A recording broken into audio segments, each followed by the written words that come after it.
35,7 degrés au pied des vignes à midi. C'est sec, sec, sec tout le long.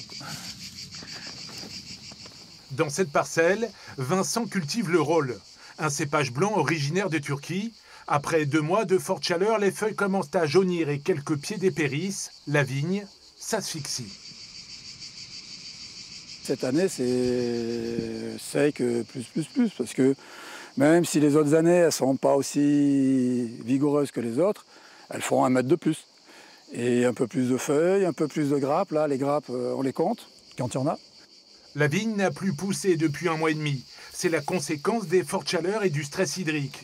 Depuis le mois de janvier, sur les collines niçoises, il a plu 3 fois moins que l'an dernier pendant la même période. La sécheresse va directement impacter la production.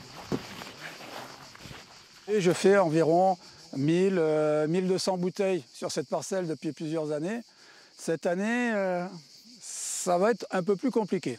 Là, je vais faire 800 bouteilles. Je pense que 30-40% de moins, c'est dans l'envisageable.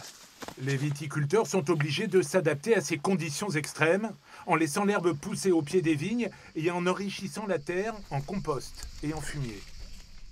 C'est de permettre au sol d'être un petit peu plus résilient, de mieux supporter ces écarts de température et de garder de l'humidité dans les sols.